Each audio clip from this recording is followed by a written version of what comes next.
नमस्कार। क्या लगता है कल मार्केट में कुछ बड़ा होने वाला है? क्या कुछ बहुत उथल-पुथल होने वाली है कल मार्केट में? आइए इन सब चीज़ों को देखते हैं और एक-एक करके इस बारे में हम बात करते हैं। सबसे बड़ी चीज़ है जो यूएस और ईरान की वॉर चल रही है, उसके नेगोशिएशंस होने हैं। क्या ये नेगोशिएशंस होंगे? क्या इसमें कुछ निष्कर्ष निकलेगा अगर नेगोशिएशंस हो भी जाते हैं? ऑयल की रेट्स किस लेवल पे जा रही हैं, रुपये कहाँ खड़ा है अभी, और हमारे एफआईआईज की सेलिंग किस तरह से चल रही है, इन सब चीज़ों को हम एक एक करके देखते हैं। सबसे बड़ी चीज़ है जो हमारी वेस्ट एशिया की वॉर है, उसके नेगोशिएशंस शेड्यूल्ड हैं इस्लामाबाद में। और इसके लिए यूएस ने ये कहा था कि उनकी टीम आज शाम तक इस्लामाबाद पहुंचेगी। ईरान का अब ये स्टैंड है कि वो इस नेगोशिएशन में पार्टिसिपेट नहीं करेंगे, क्योंकि सीज फायर के दौरान यूएस ने ब्लॉकेज अपना रखा है ईरानियन पोर्ट्स का, प्लस उनका एक शिप पे भी सीज किया है उसको। तो इसलिए वो कहते हैं कि जब सीज फायर के दौरान ही इन्होंने सब कुछ एट्रोसिटीज़ करते रहे, तो वो इंटरेस्टेड नहीं है अब नेगोशिएशंस के लिए। दूसरी चीज़ ये है कि ईरान की आर्मी में और जो उनका एडमिनिस्ट्रेशन है उनमें थोड़ी अब डिफरेंस ऑफ ओपिनियन आ गया है। जो ईरानियन आर्मी है उनका कहना ये है कि हम नेगोशिएशंस में पार्टिसिपेट ना करें। उसी तरह से अब एडमिनिस्ट्रेशन भी यही बोल रहा है कि नेगोशिएशन से हमें कुछ फ़ायदा नहीं होने वाला, इसलिए हम नेगोशिएशन में नहीं जाएंगे। अभी टाइम है, पूरी रात पड़ी है, कल सुबह तक क्या निष्कर्ष निकल के आता है ये कहना मुश्किल है। लेकिन अगर सिचुएशन यही रही कि हमारा ये नेगोशिएशन नहीं हो पाते हैं, तो जो मार्केट में थोड़ी बहुत भी पॉजिटिविटी है वो कल ख़त्म हो जाएगी। दूसरी चीज़ ये है कि जो अभी ईरान की और यूएस की जो सेंटिमेंटल सिचुएशन चल रही है वॉर की, उसकी वजह से ऑयल की कीमतें जो पीछे 9% गिर गई थी फ्राइडे को, वो आज फिर से बढ़ के 6% और 95 के आसपास पर बैरल रेट पहुंच रही है, जो कि फिर से एक इन्फ्लेशन लाने की तरफ का मामला है। और अगर ये नेगोशिएशंस फेल हो जाती हैं तो आगे जाके ऑयल की रेट्स फिर हमारे 100 को टच करेंगी, 100 पर बैरल, जिससे इन्फ्लेशन आएगा। इन्फ्लेशन आएगा तो इन्फ्लेशन से हर कंट्री के लिए दिक्कत पैदा होगी। इंटरेस्ट रेट्स ऊपर रहेंगे, कंपनीज में ग्रोथ कम आएगी और इंडिविजुअल्स को उससे नुकसान रहेगा।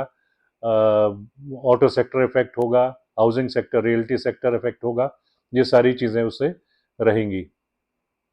रुपया भी आज हमने देखा टूटा है, 92.8 टू 92.91 की रेट वैल्यू पे चल रहा है, जो अगर ये नेगोशिएशंस फेल होती हैं तो उसका फिर लाजमी है कि वो भी गिरेगा। यूएस के जो प्रेसिडेंट हैं उनका अभी भी कहना ये है कि डील स्ट्राइक करेंगे, लेकिन उनकी बात पर कम ही विश्वास किया जाता है क्योंकि क्या होगा क्या नहीं होगा उसका कहना मुश्किल है।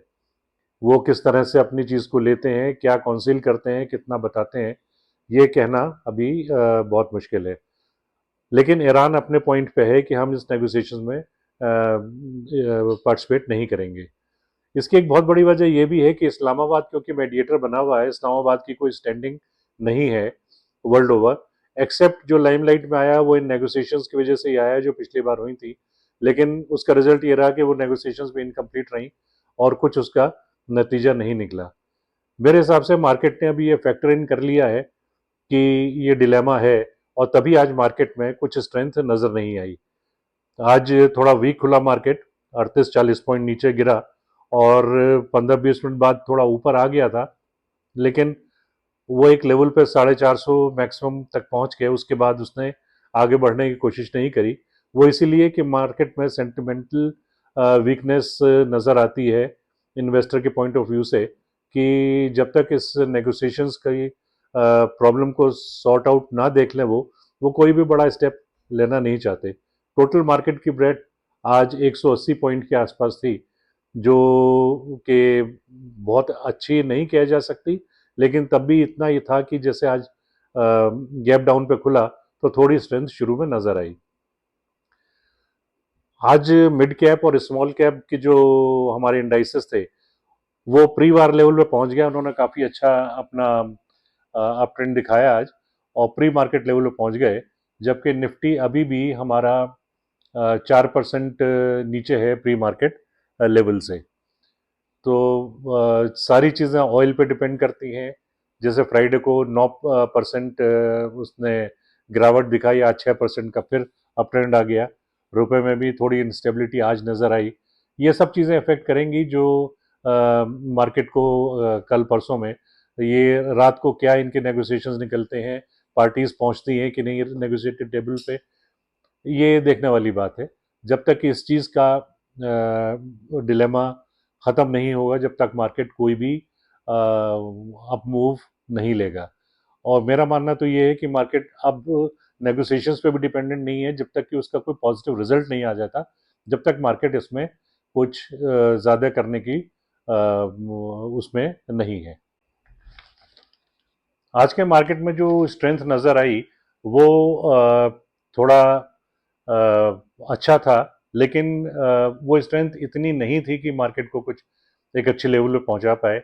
वो कहीं ना कहीं एक इन्वेस्टर में थोड़ा डर जो अभी बैठा है कि किस तरह से ये वेस्ट एशिया की वॉर के रिजल्ट्स निकलेंगे, क्या नेगोशिएशंस होगी। और अब तो सिचुएशन ये है कि क्या नेगोशिएशंस का कुछ रिजल्ट भी निकलेगा अगर नेगोशिएशंस हो जाती हैं। आई एम वेरी अप्रीहेंसिव कि इसका कुछ रिजल्ट निकले, otherwise this again will be a no show sort of situation.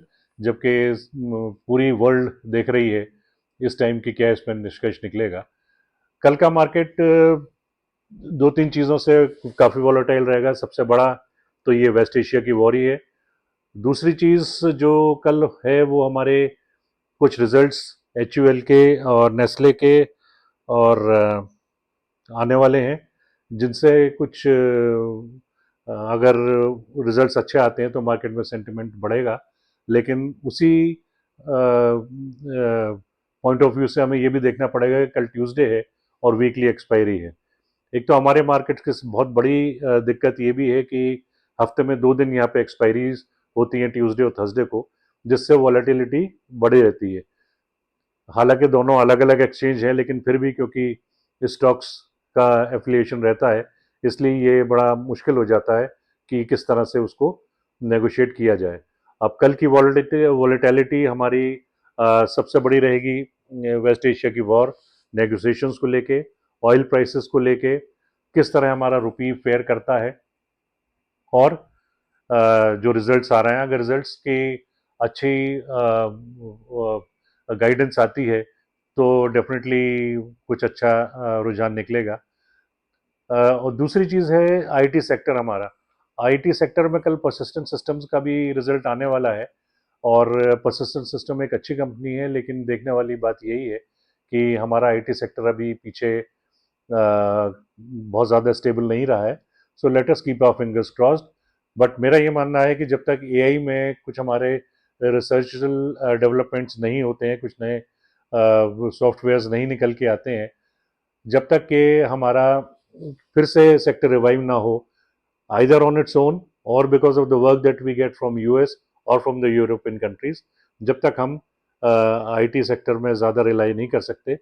2025 के शुरू तक आईटी सेक्टर बहुत स्टेबल था और बहुत ज़बरदस्त इन्वेस्टमेंट इसमें हुआ करते थे, लेकिन ऑफ लेट एआई की वजह से it has taken a back seat. और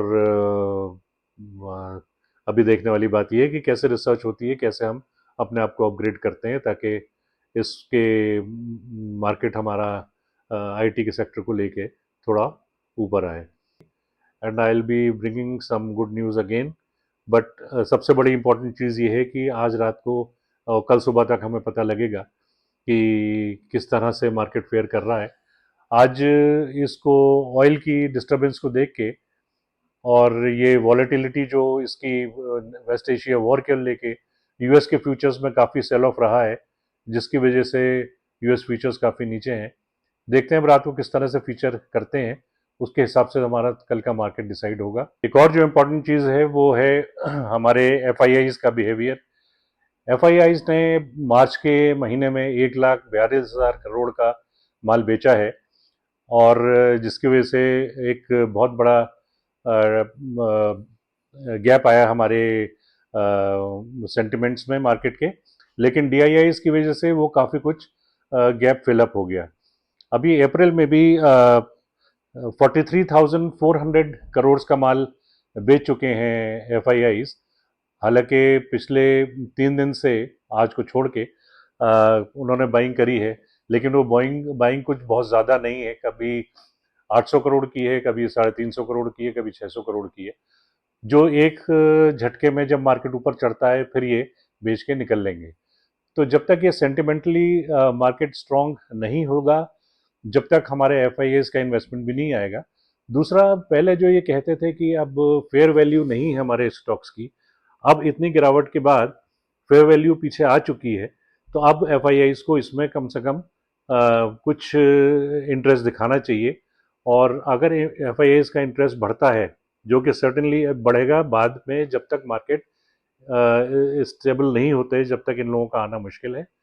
एक बार ये वार का सेंटिमेंट ठीक हो जाए, मार्केट में थोड़ी स्ट्रेंथ नज़र आने लगे, तब हम एक्सपेक्ट कर सकते हैं कि थोड़ा इनका इन्वेस्टमेंट बढ़ेगा।